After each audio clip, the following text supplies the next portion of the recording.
So this is our third day here in Cairns. So yesterday I didn't do any more video because I was too tired, and we didn't really did anything yesterday. So around 4 p.m. we went back to the jetty in Green Island, back to our boat, and then we stayed in our hotel. Today we have arrived to Cove, and then maybe we will go more north to Port Douglas. The plan is not clear at the moment, but for a little bit of time we will be here in Cove. So here in Queensland, and yeah, here there are like white rectangles in the water. That's the place where you can swim at this time until so from October until May, due to the cube jellyfish, and those white rectangles are actually nests, so sharks or jellyfish can't enter them, which makes the swim more safe. But from May until October you can actually swim anywhere. In that direction I think Fitzroy Island can be found, and then Green Island should be next to it. It is much smaller than Fitzroy Island. So we are now walking in the Palm Cove jetty. There are two small islands to the left.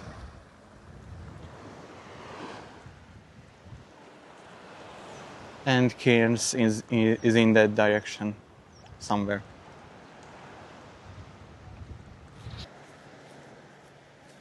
And Trinity Beach, our hotel, is also in that direction, but much closer. So somewhere near, like maybe the next beach.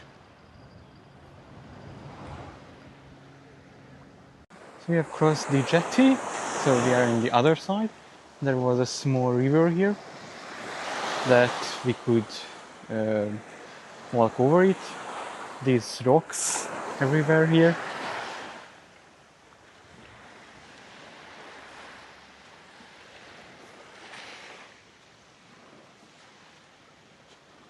Yeah, really interesting to see them.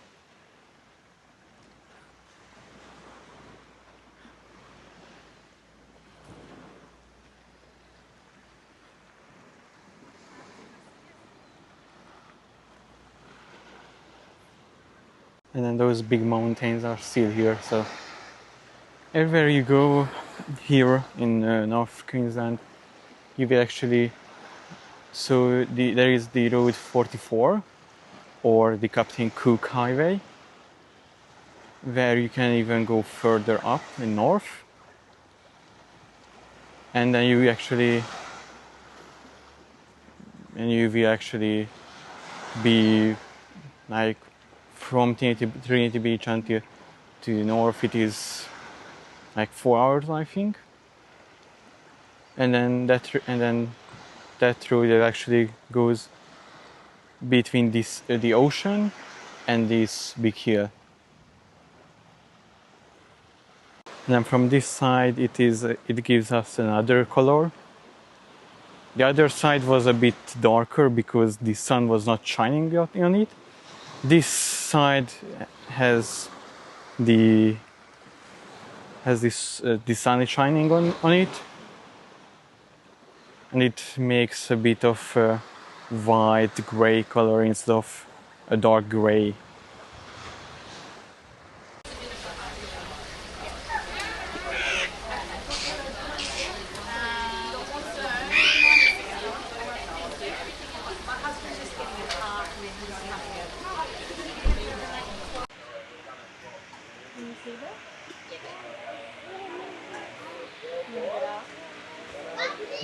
So we have arrived to Hartley's Crocodile adventure.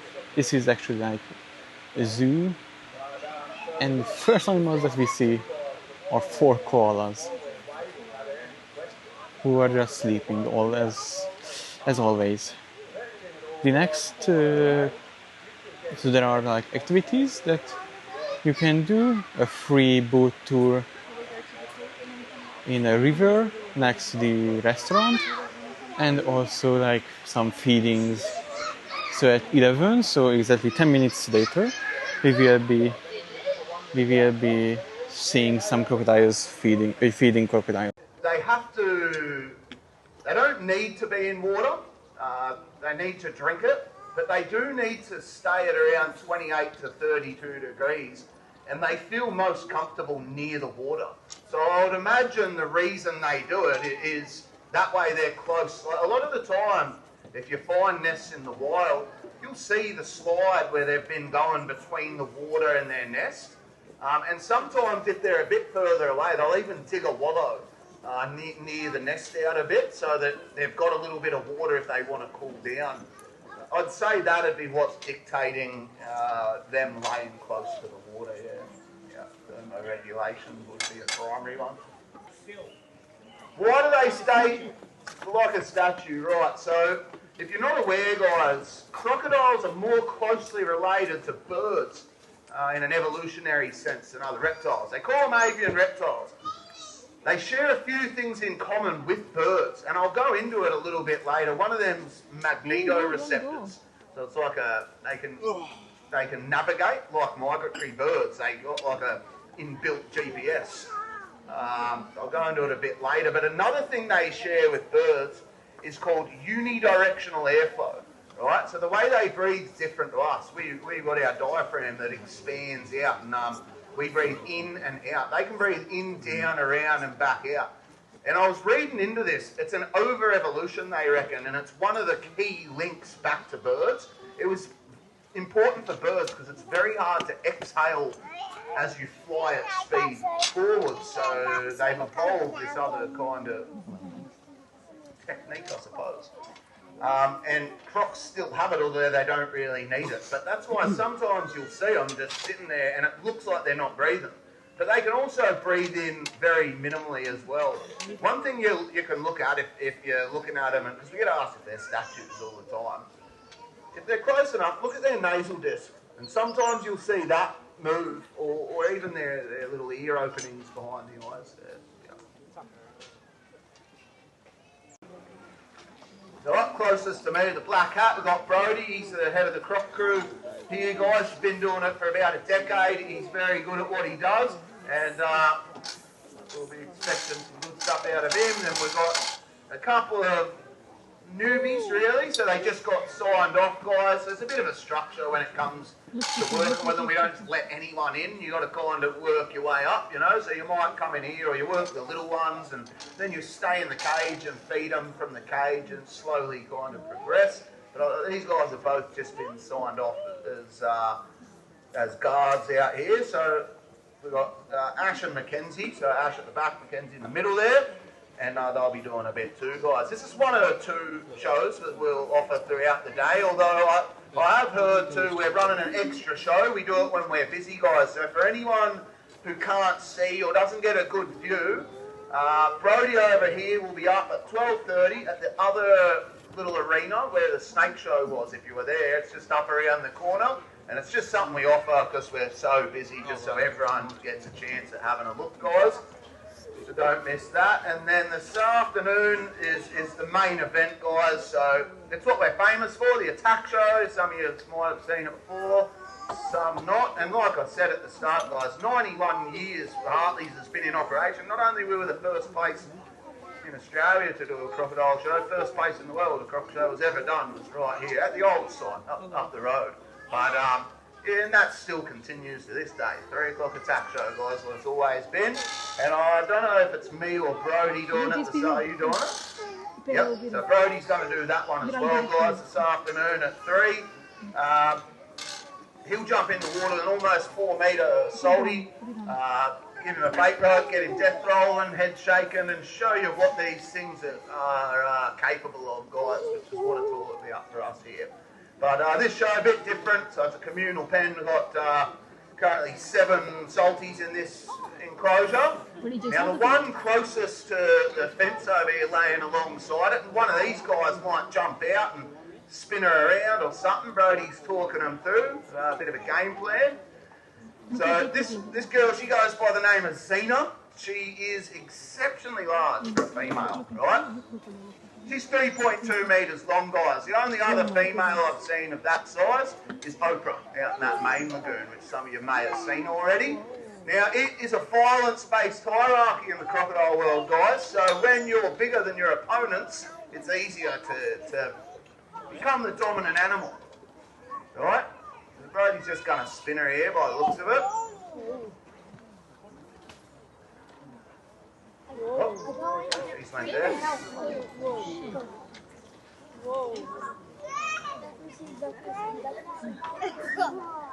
Oh, going with the hand feed. She's looking at his feet. Yeah, don't do that. That's alright, just pushing him backward and look up, guys. So this, you'll see it throughout the day, this hand feeding behaviour. It's not an exact science, but just quickly, don't try it yourself. You go up to a wild crocodile and go like this, guys, you're going to die. They're not going to care about the morsel of food in your hand. So this is a conditioned behaviour. They learn. So at first, they're flat stick coming at you, mouth open, you just throw a bit of food in, right? After a while, they learn, and you'll see one of them soon when they get a hand feed will get the head tilt. That's why Brody bailed. She wouldn't look up, just looking at his legs, and he's running out of room here, so, you know. I know you guys paid good money, but not that good. So Zena, like I said, dominant female. I told you. Important that she gets the benefits she does, which is first pick and nesting habitat. In the wild anyway, guys. And in captivity they'll get that, and a spot around the feed cage, obviously. Like I said, size goes a long way. Although we get lied to, especially men when we're young, a few of you would have heard it, I know I did, lots of them playing footy, you know, the bigger they are, the harder they fall, son. I have found that to be a blatant lie, at least 80% of the time. Anyway, the bigger they are, the harder they hit you. That's what I've found. So the crocs are no different. When you're much larger, easier to obtain dominance. Like I said earlier, guys, only about 30% pretty reactive, this crocodile. So we'll see if you can pull it off. Come on. Terrifying. Nice. Nicely done. Yeah, so that's a couple of the girls. We've got a few others, and I'll introduce them through. Yeah, so this guy, he goes by the name of Norman. Naughty Norman. That's because he came from a place called Norman Creek.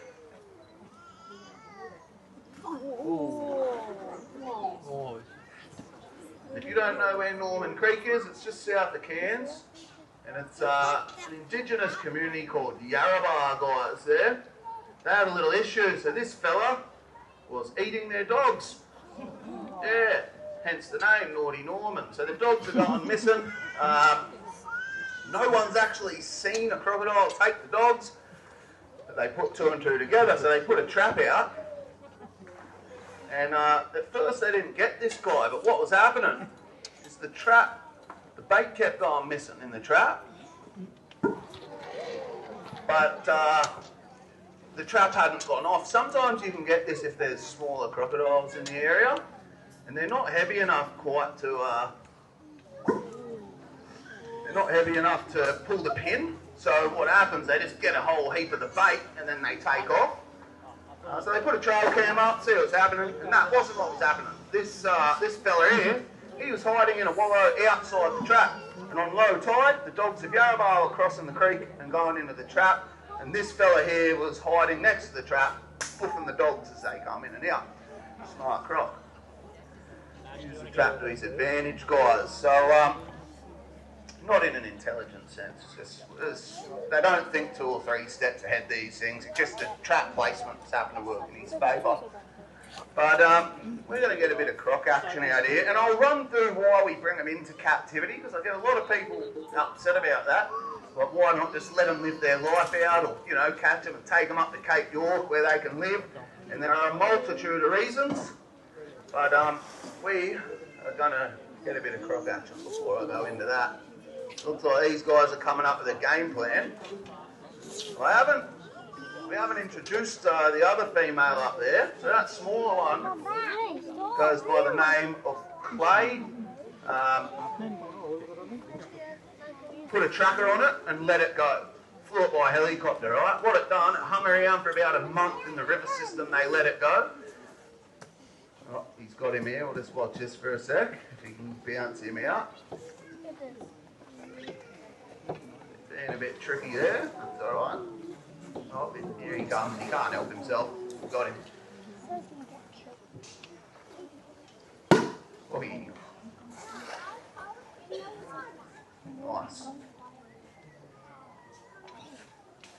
But yeah, so with that study, guys, this thing hangs around. Just going to give him a little reward here, guys. Try and make this a positive interaction for him. If he'll come up. How much?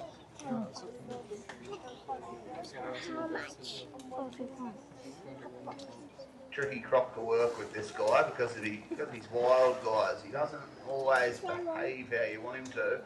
Well,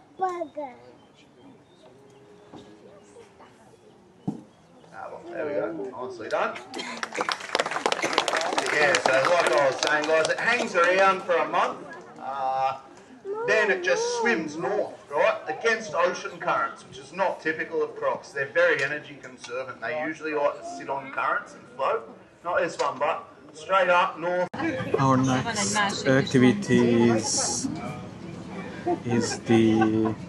that is including the price. It is a 20 minutes boat ride in a river here, where we can actually see some crocodiles too. While we're cruising around on this man-made, we call this a Melaleuca wetland or tea tree swamp. Built by crocodile experts for crocodiles, exactly how they like it, warm, smooth, murky water. What we're dealing with here is an ambush attacker. Half the time you don't even know they're there, and that's what makes them dangerous. If somebody's going to come up to you, bite you really hard and drown you, rip you to pieces and eat you, that's not going to advertise the fact it's coming, is it? So crocs are all about that element of surprise, sneak up and bite hard, and they're very good at what they do. They're what we call an opportunistic and indiscriminate feeder, which means anything in or around the water's edge to them is fair game. Doesn't matter whether it's me or a kangaroo. Just freshwater, don't be fooled by the name salty, they're commonly found in both. And do they have a press name Zont? He weighs about half a tonne. He's been hard to spot this morning, so I won't talk him up too much. The thing is, with a croc that size, you could take down a 1 tonne buffalo. He could be sitting right there in less than a foot of water, you would never know. Got a few starting to still around us.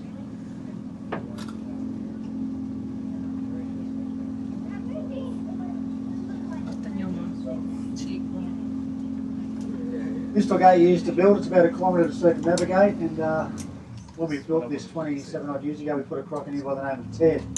It was 5.3 metres and weighed nearly a tonne. So they get pretty big. He died of old age, Ted. How old was he? We were saying he was 100 since 1989. We don't know. He looked old. He only had one eye and one tooth. So definitely a Collingwood supporter. There's a female over here who's just chilling in the sun, and it's also her nest not far from her. When I do the farm tour with you, I'll talk about the nest, and I'll make reference to this one, okay? So we go 5 metres length, you'll see a 1 metre high compost heap.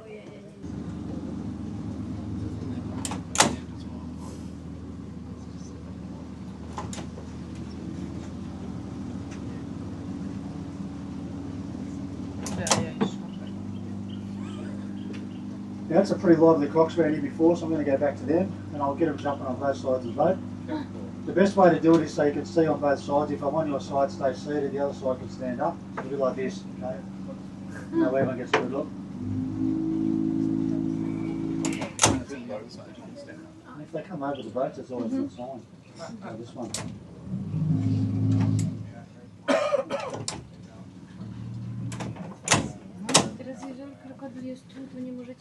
Yeah, she's gone under. She knows the drill. I'm going to splash the water. only because of size. Pound for pound, they're as hard biting as each other. Alright? So you wouldn't mess with the girls either. Less likely to kill people though. There's been 80 fatalities in Australia over the last 150 years, and only 2 have been, what we know, caused by females. So the bigger males are the ones that cause more damage, just because of their size.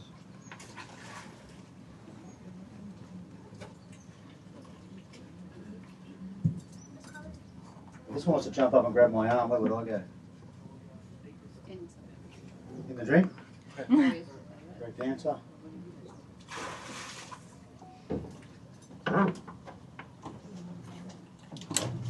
They've got really, really sensitive pressure receptors or nerve endings. So when I'm splashing the water, they know exactly where to attack, even if they're under the water. Maybe 20, 30 metres away. You can see this one's re-navigating itself to go to the splashing, even though, there you go, the eyes just popped up there in the nose. They've got a visual of it.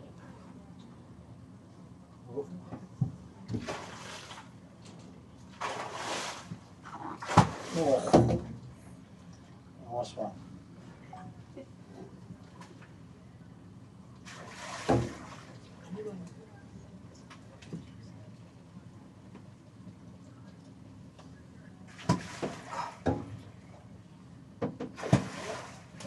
Oh, nice one. It's a good action. We'll move up a little bit, let it look horizontal. So the sound is that when they bite.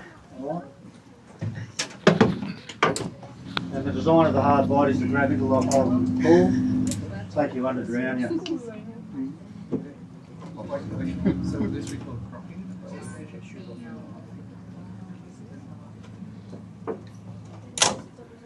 I've got a funny feeling Zont's around here somewhere. The only time I've seen him today, he was moving from over here to over here, then he went under when he heard the boat.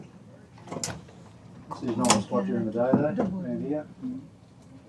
Yesterday we saw him all day, today he's being a bit more elusive.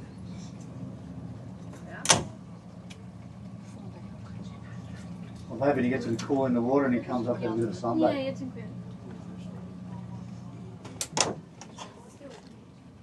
Well, there he is. There's his head facing the bank. You're going to see a bit of him. That's our big fella. So he's been in here all morning. See him? See his head? Behind that tree stump there? If I get too close, he'll go under. And you can see the osteoderms coming back behind that little tree stump there. That's our half a tonne alpha dog. And imagine you come down the water's edge and think, oh yeah, it's at night time, you think, oh, it's pretty safe here. No, it's not. Not within there, no.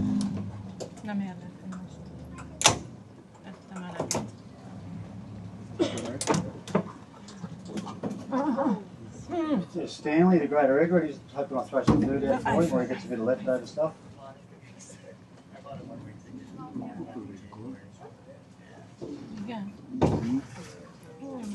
So they're like submarines and the little periscope pops up. This one here just popped up, looked at its head just to check it out. Oh, there it is again.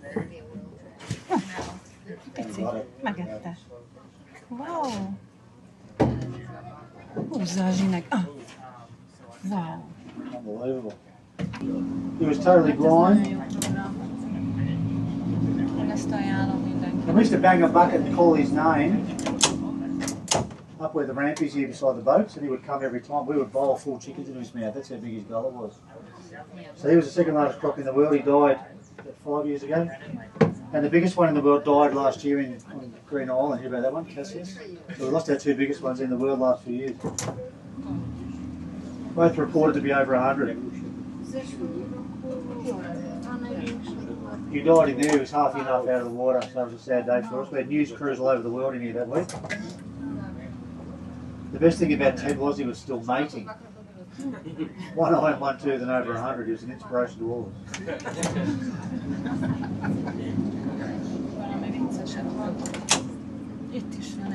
Question? Yep. The green stuff, was that dramatic or was that natural? It's natural, it's an algae, it's called duckweed. It makes the crocs even harder to spot. We're noticing as it cools down, it's breaking down a little bit. So, yeah. I'm just here.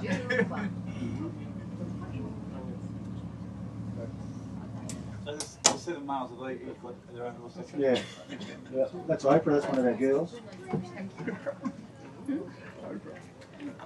Okay, so go down and get a seat for the next extra attack show. Meet me up here at 1 o'clock. If the gate's open, wait for me because I'll still get sent back. At 2 o'clock, snake show down in the main amphitheatre here, and then at 3 o'clock, the attack show. So you saw me feed out little bits of small. One of the birds that you can't, or it is rare to find in Canberra, the red-tailed black cockatoo, Ebony. whose name is Ebony, her name. Yeah. Oh wow, those are rare. Yes, the name is Ebony. Oh yeah, okay.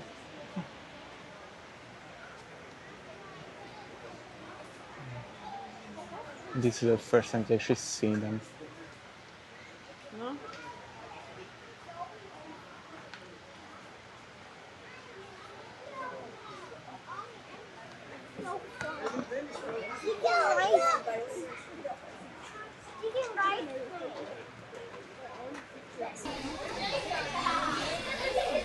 Come back around.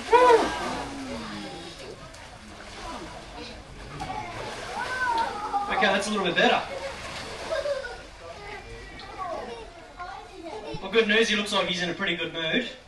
A good little extra croc show, but I suppose I'll introduce you this crocodile we're working with. He's one of my favourites in the park. Been working with him very...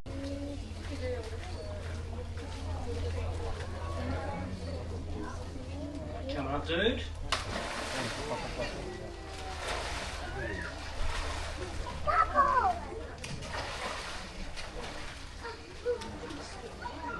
A little bit close for me. Thank you. Very dramatic. At the front, look at the teeth on this fella. Got a cracking set. Doors for the fans. Up, up, up. Nice one, give the clap, boys. Yes, no, maybe. I hate it when you do that.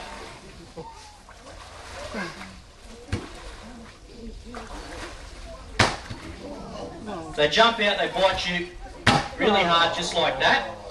Once they've got you, they don't let go. They'll do a U-turn, take you back out in the water, and it is all over Red Rover from there. Now, because saltwater crocs get quite big, I mean, average size for your girls, you're looking at 2.5, 3 metres long.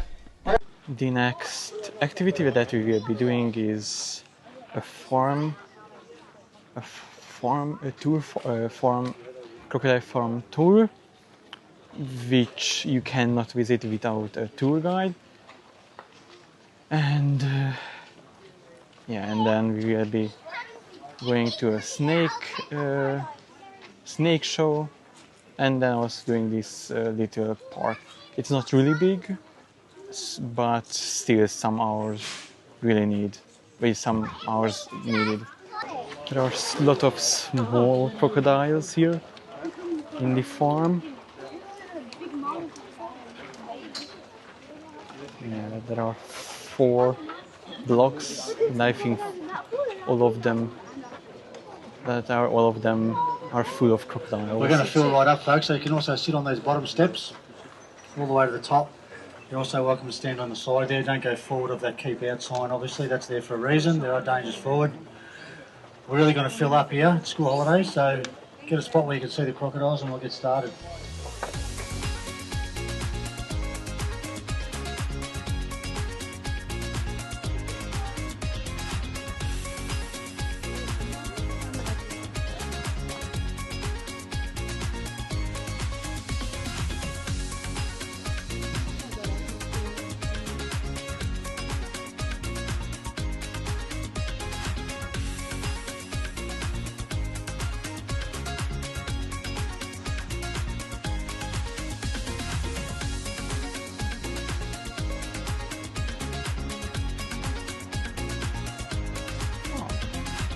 Bambus. Oh, hello, what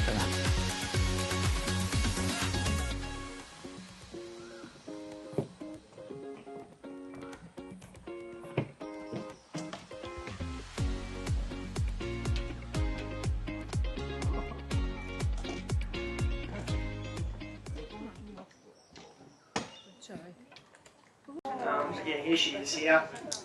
So not a particularly long snake, but an absolutely beautiful python that we don't get in Australia. So this is an exotic species of python, and this is what we refer to as the blood python, or a Malaysian blood python.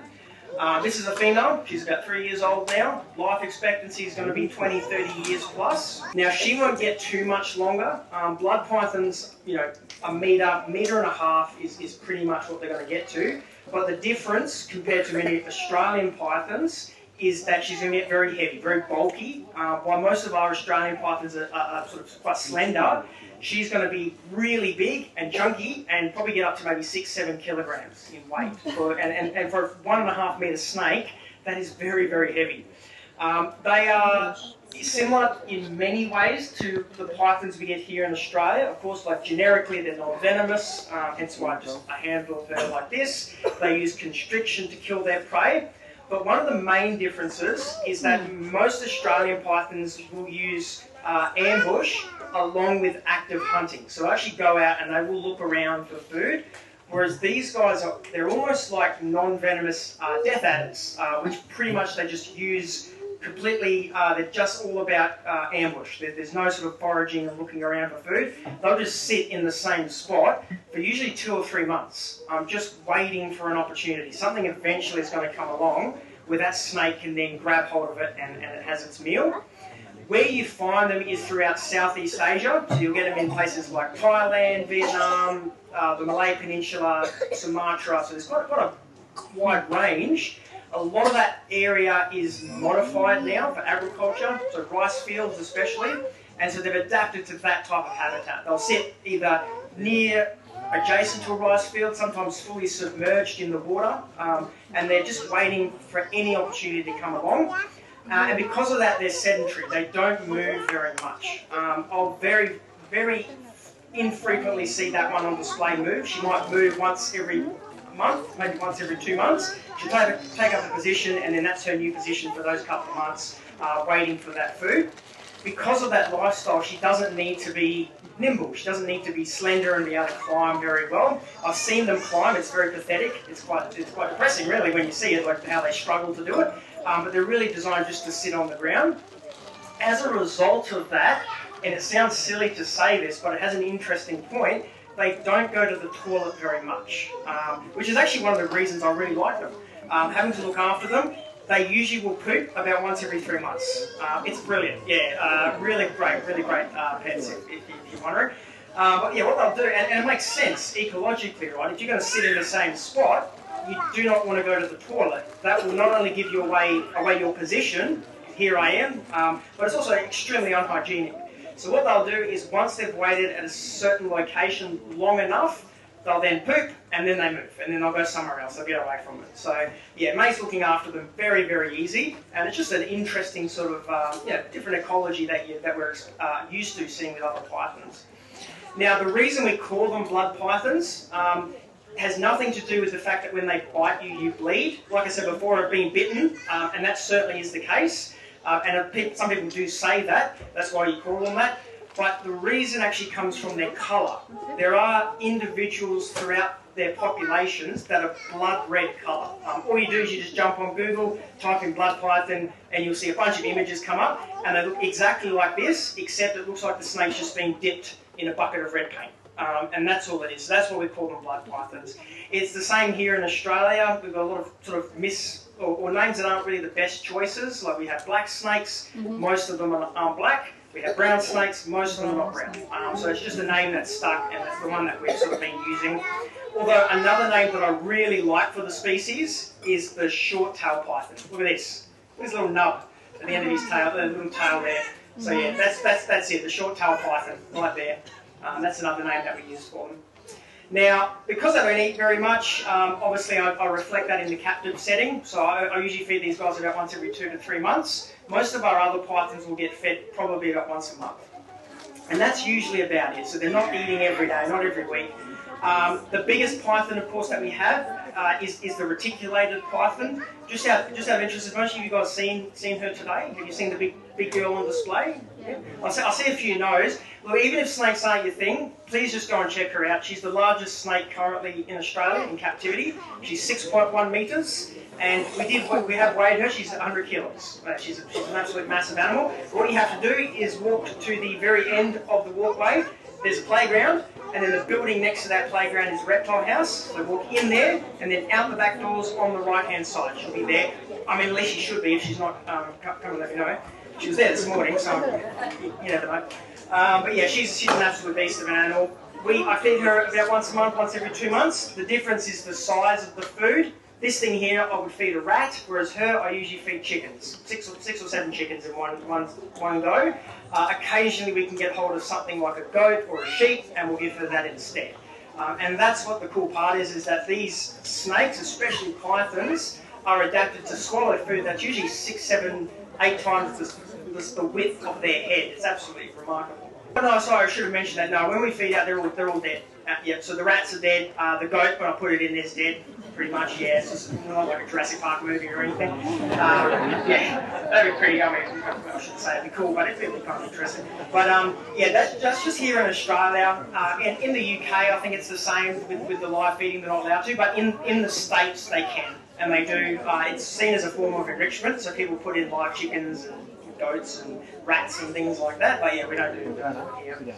80 teeth in their mouth. Pythons, and they've actually got 6 rows of teeth. They've got 4 rows of teeth along the top jaw, and they've got 2 rows of teeth on the bottom, and then their teeth are what we call recurved, so they actually point backwards like that into the mouth. So they all point backwards. So when they bite, once you try and pull out, the teeth lock in, and it's not pleasant at all. But that's it. It's just like, ouch, that hurts, that's very unpleasant. They let go, and then that's it. Yeah. What happens if I feed the snake? Oh, overfeed the snake, they just get fat. Yeah, as horrible as that is, yet that can happen. A lot of people, when they see blood pythons, that's their first thought, is that, oh, you've overfed that snake, even though this is what they naturally look like. Snakes are very, very easy to overfeed. Yet most pythons that I see in captivity, unfortunately, are obese. Yeah, and some of them morbidly obese. Thankfully, the mindset is changing a lot now, but like 20 years ago in the industry, there was a lot of people that were proud of that fact. They would say, look, I've got this, 50 kilo, 60 kilogram snake. Whereas these days it's more about the welfare. And what we're seeing with that change, now we're feeding them less, is that they're actually living like a lot longer. Like I said, you asked me 10 years ago, 20 years ago, I would have said lifespan for a snake 10 years. Now we're saying 20, 30 plus. So yeah, you definitely don't want to overfeed it. Why do some snakes stick their tongue out? That's a really good question. All snakes stick their tongue out, and the reason, the best way to think about it is they're using it for smell. So yeah, their tongue is a combination between taste and smell, and what they're doing is they're pulling out, to us, invisible scent particles. So particles that are floating around in the air, whether it's pheromones or it's a scent particle from a prey animal or something else, and then what it does is they basically just detect it, and it tells the snake something about its environment. Even though they can see with their eyes, and they can use their eyes, obviously they have visual perception, most of the snake's world is scent based and smell. Yeah, and so that's just how they do it. It's really cool. The reason it's forked, we think, is it imparts direction. So you imagine like you stick a tongue out and you've got 2 forks. If the prey animal's over here on the left, or if it's a female snake that you're looking for, the left fork picks it up a lot stronger. And I see it all the time with snakes. I'll put food in the enclosure, and then they'll just tongue flick, and they'll stop, and then they'll reorientate, and then they tongue flick, and yeah, they use it to navigate and everything. It's really cool to see. With constriction, like I said, these snakes, they're not venomous. They're not using a chemical arsenal to kill the prey. I think he's interested in yeah, he likes sizing up food, so I think that's what it is. Yeah, I know, that's it. Sometimes he has a crack at me. That's all these scratches are on the glass are from. They're from his teeth. Yeah, so most recent one was this one here. He got his tooth along the top edge. That was my fault though, because I was standing like this at the time. But yeah, obviously guys, I had to go home and change my underwear on that occasion. You question my life decisions, as you do. But yeah, so constriction is how they kill their food. Now, pythons aren't the only snakes that constrict, but they're probably the most famous snakes that constrict. It's simply just using the physical body, the muscles to kill the prey. What we've learned, however, in the last sort of decade or so, is that constriction works a little bit different than what we were taught 20 years ago. A lot of the time they say, or they used to say, that the prey animal would suffocate. That's how it would work, that the snake would exert enough force over that animal that it could no longer breathe in, and then eventually would die from asphyxiation. Turns out that the snake actually exerts so much force over the prey animal that the heart can no longer pump against the blood pressure and it shuts down. And so it's usually a heart attack that will kill the prey, along with major organ failure due to toxic blood. As the pressure increases, the blood becomes more acidic, and then it causes organ failure. It's like a cascading effect. It usually takes a couple of minutes, and it's very, very quick, very efficient. A lot more efficient than purely suffocation. But yeah, we learned that in sort of like the last sort of 10 years or so. But yeah, it's really, really interesting how they do it.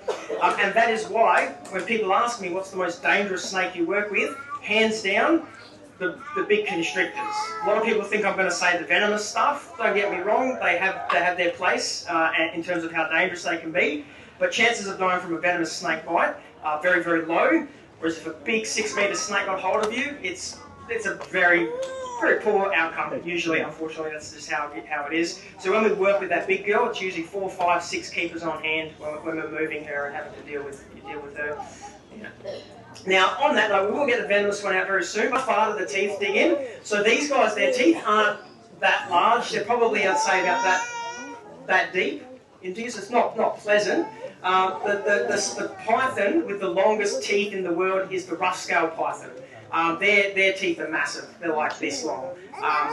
And rough-scaled pythons are found in Australia, in the Kimberley region of Western Australia. We think their teeth are really, really long because they've evolved to eat on long-haired rats, and the rats in that region have developed what's called fur slip. So when they get grabbed by a snake, they shed their fur, or it just falls out. And the snake just ends up with a mouthful of fur. So what's happened in response to that is the snakes, their teeth have increased in length to the point where they get all the way through the fur and into the animal. And yeah, it's crazy. But yeah, their teeth are massive. Very unpleasant bites, yeah, from rough-scaled pythons. Yes, that is right, yeah, so the tongue snake actually comes out of the bottom of the mouth. And it retracts all the way in to this like sort of little pocket, and then it comes all the way out of the mouth. Yep, that's exactly right. Yeah, so they can actually open their mouth. When they draw the tongue all the way in, sometimes you won't even see it. Yeah, and then it pokes out again. Yeah, it's really cool. Yes, normally, depending on the species of snake, sometimes I say yes, you can pat it, but this one, she's still getting used to the shows, and like I said, she did bite me a little while ago.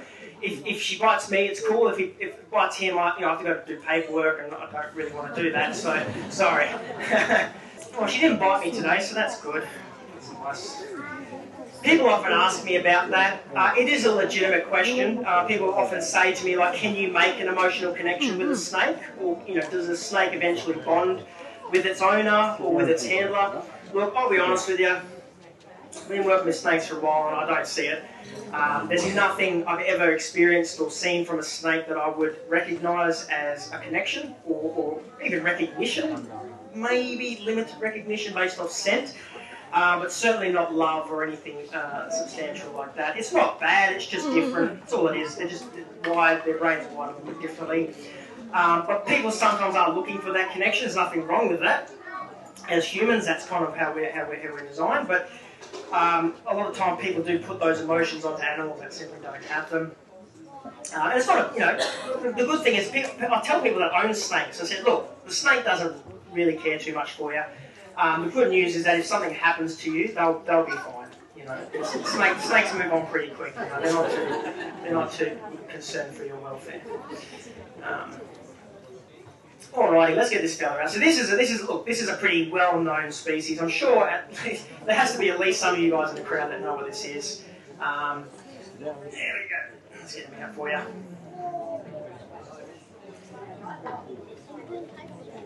There we go. Alright, look at him. Now, would anyone like to shout it out? What do you think it is? That's right, it's a red-bellied black snake, exactly right. So, it is a little bit of a trick question. It is a red-bellied black snake, but this fella here is from the wet tropics. So the wet tropics is where we are. It's from sort of Townsville, sort of the Paluma Range, all the way up to Cooktown. And the red bellies in this region have a very light cream-coloured belly. You do see the really vivid reds occasionally, but most of the red bellies I'm coming across look like this. Some even have even less red pigmentation, almost white in colour. And so it's really interesting just to kind of show off the more regional variations of red bellies, because they are such an iconic snake. I mean, I'm sure most of you guys in the crowd have heard of a red-bellied black snake. A lot of you have probably seen them. They're one of the most commonly encountered venomous snakes along the east coast of Australia. And people do get bitten by them. In fact, red bellies are responsible